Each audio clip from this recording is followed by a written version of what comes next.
एक बार की बात है, महात्मा बुद्ध के शिष्य आनंद कहीं जा रहे थे। रास्ते में उन्होंने देखा कि एक अधेड़ व्यक्ति एक चट्टान पर बैठा रो रहा है। वे उसके पास गए और बोले, क्या बात है वत्स, तुम कौन हो और क्यों रो रहे हो? आनंद की बात सुनकर उस व्यक्ति की सिसकियां थम गई। वह अपने आंसू पोंछता हुआ बोला, मैं पास के गांव का रहने वाला एक बदनसीब व्यापारी हूँ। मैं जो भी काम करता हूँ वह बिगड़ जाता है। व्यापार के चक्कर में मैंने अपनी पत्नी के गहने गंवा दिए, मैंने अपने परिवार को भी खो दिया, यहाँ तक कि मेरा घर भी गिरवी पड़ा है। मुझे लगता है कि मैं किसी काम का नहीं हूँ, मेरी किस्मत ही खराब है। उसकी बात सुनकर आनंद बोले, तुमसे किसने कहा वत्स कि तुम्हारी किस्मत खराब है? जरा मैं भी तो जानूं कि तुम्हारी किस्मत में क्या खराबी है। वह व्यक्ति बोला, पहले मैं खेती करता था, पर हर साल उसमें घाटा होता था। कभी सूखा पड़ जाता तो कभी ज़्यादा बारिश के कारण फसल बर्बाद हो जाती। इससे परेशान होकर मैंने व्यापार करने का निश्चय किया। मैंने पत्नी के गहने बेचकर अपना व्यापार शुरू किया, लेकिन मेरा व्यापार नहीं चला। शुरू में परिवार वालों ने मेरा साथ दिया, लेकिन जैसे जैसे मुझे नुकसान होने लगा, मेरे परिवार वाले भी मुझसे दूर हो गए। मैं यह सब उनके लिए ही कर रहा था, लेकिन अब ये लोग मुझे देखकर नजरें फेर लेते हैं और मुझे ही मेरे परिवार की दुर्दशा का जिम्मेदार ठहराते हैं। उस व्यक्ति ने एक लंबी सी सांस ली और फिर बोला, मेरा एक मित्र है, उसने भी मेरे साथ अपना व्यापार शुरू किया था। उसका व्यापार अच्छा चल रहा है। वह जब भी मेरे घर आता है तो अपनी सफलता की कहानियां सुनाता है। उसकी बातें सुनकर मेरे घर वाले भी कहते हैं कि उसे देख और कुछ सीख। हमें तो लगता है कि तेरे बस का कुछ नहीं है। उन लोगों की बातें सुनकर अब तो मुझे भी लगने लगा है कि शायद मेरे बस का कुछ भी नहीं है। अब तो मुझे अपना जीवन ही व्यर्थ लगने लगा है। मेरे मन में ख्याल आता है कि अपना जीवन समाप्त कर लूं। मैं यहाँ आया भी इसी इरादे से था, लेकिन हिम्मत नहीं कर पाया, इसलिए यहाँ एकांत में बैठा विलाप कर रहा था। आनंद बोले, ओह तो ये बात है, वैसे क्या तुम इसके अलावा कुछ और भी कहना चाहते हो? उनकी बात सुनकर वह व्यक्ति बोला, एक और, मेरा हर काम खराब हो जाता है। दूसरी ओर मेरा मित्र है जो हर समय मुझे नीचा दिखाने का प्रयत्न करता है। मुझे समझ में ही नहीं आता है कि मैं क्या करूं।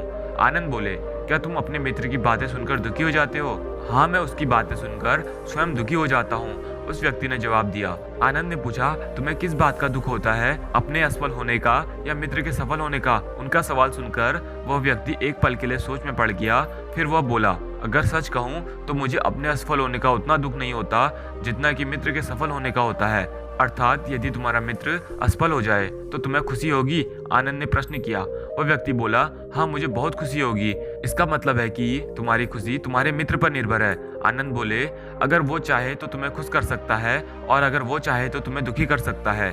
तुम स्वयं से ना तो खुश हो सकते हो और ना ही दुखी हो सकते हो। अर्थात तुम अपने मित्र के गुलाम हो गए हो, इसलिए तुम्हारा कुछ नहीं हो सकता। ऐसा न कहे महात्मन, उस व्यक्ति ने हाथ जोड़ दिए। आपकी बातें सुनकर मुझे कुछ आस बंध रही है। आनंद बोले, जब हम किसी से आशा बांध लेते हैं तो उस पर निर्भर हो जाते हैं। ऐसे में हमारी खुशी और दुख भी उस पर निर्भर करने लगता है। इससे बेहतर है कि तुम अपने आप से आशा बांधो। जब तुम ऐसा करोगे, साथ ही पूरे जत्न से काम करोगे, तो तुम्हें सफलता अवश्य प्राप्त होगी। यह कहते हुए आनंद ने एक पल के लिए उस व्यक्ति की ओर देखा, फिर अपनी बात आगे बढ़ाई। तुम्हें लगता है कि तुम्हारा मित्र तुम्हें दुखी करने आता है, पर अगर विचार करो तो वह बातें तो सच्ची ही कहता है।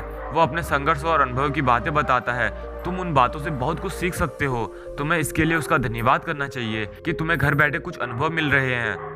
तुम उन अनुभवों का लाभ उठाओ, नई शुरुआत करो, कर्म करते जाओ, हार मत मानो। एक दिन तुम्हें भी सफलता अवश्य मिलेगी। आज तुम जिसे अपना बुरा वक्त या बुरी किस्मत कह रहे हो, एक दिन यह बदल जाएगी।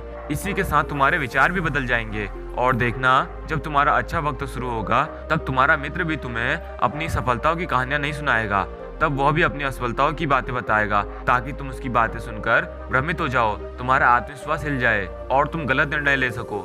लेकिन उस समय भी तुम्हें अपनी बुद्धि का प्रयोग करना होगा। तुम्हारा मित्र जैसे आज तुम्हें दुखी करने आता है, उसी तरह उस समय भी वह तुम्हें दुखी करने आएगा, क्योंकि जिस तरह से उसे दुखी देखकर तुम्हें मजा आता है, उसी तरह से उसे भी तुम्हें दुखी देखने में उतना ही मजा आता है।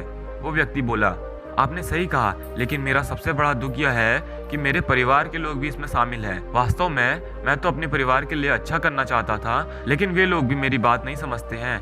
वे मुझे गलत कहते हैं और अब तो वे मेरे साथ भी नहीं है। आनंद बोले, मैं सब समझ गया, तुम सांत्वना चाहते हो। वास्तव में इस दुनिया में सभी लोग सांत्वना ही चाहते हैं।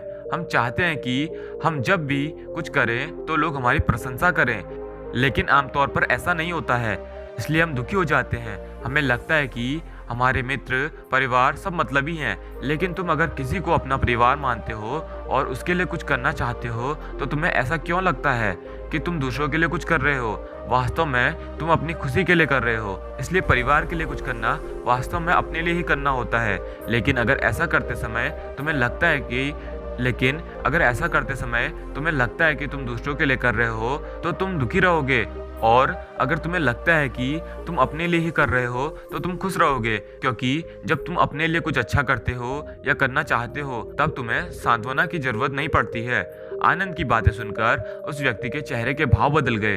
वह बोला, आप सही कह रहे हैं, मैं समझ गया हूँ। अब तक मेरी किस्मत खराब इसलिए थी क्योंकि वो दूसरों के हाथ में थी। अब मैं अपनी किस्मत को अपने हाथ में रखूंगा। मैं फिर से प्रयत्न करूंगा, पूरे मन से काम करूंगा, और जब तक सफलता नहीं मिल जाती, चैन से नहीं बैठूंगा। उस व्यक्ति की बात सुनकर आनंद मुस्कुराए और उसे एक छोटी सी डिबिया देते हुए बोले, इस डिबिया को हमेशा अपने पास रखना। इसमें एक ऐसा राज है जो तुम्हें बड़े से बड़े दुख से भी बाहर निकाल देगा। लेकिन इसे तभी खोलना जब तुम्हारे जीवन में कोई रास्ता ना दिखाई दे और तुम्हें लगे कि सब व्यर्थ है, ये दुनिया व्यर्थ है, यहाँ रहना भी व्यर्थ है। उस व्यक्ति ने आनंद को धन्यवाद दिया और डिबिया को लेकर चला गया। उसने नए उत्साह के साथ फिर से अपना व्यापार आरंभ किया। उसका व्यापार चल निकला। अपनी मेहनत और लगन के बल पर वह एक बड़ा व्यापारी बन गया। परिवार वाले भी उसके साथ आ गए और उसका जीवन हंसी खुशी बीतने लगा। अब वह भूतकाल का रोना छोड़ चुका था। वह भविष्यकाल की भी चिंता नहीं करता था, बस अपने वर्तमान को संवारने में लगा रहता था।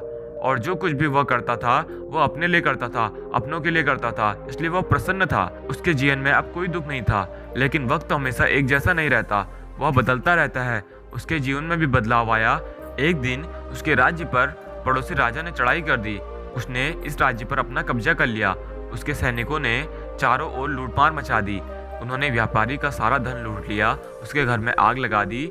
जान बचाने के लिए उसे अपने परिवार के साथ वहां से भागना पड़ा। वह व्यक्ति अपने परिवार के साथ कई दिनों तक इधर उधर भटकता रहा। वह दाने दाने का मोहताज हो गया। उसका बच्चा बीमार हो गया। इलाज के अभाव में वह तड़पने लगा। यह देखकर उसका हृदय चित्कार कर उठा। वह कैसे अपने बच्चे का इलाज कराए? उसके पास तो खाने के लिए भी पैसे नहीं थे। ऐसे में उसे एक बार फिर निराशा ने घेर लिया। उसे लगने लगा कि उसका जीवन व्यर्थ है, सारी दुनिया व्यर्थ है, किसी भी बात का कोई मतलब नहीं है। भले ही आप जीवन में कितना ही कुछ कर लो, पर अंततः यह जीवन समाप्त ही होता है। तो फिर ऐसे में जीवित रहने का क्या फायदा? इससे तो अच्छा है कि वो अपना जीवन समाप्त कर ले। लेकिन तभी उसके दिमाग में आनंद की दी हुई डिबिया कौंध उठी। उसने उत्सुकता के साथ उसे खोला। डिबिया के भीतर एक पर्ची रखी हुई थी।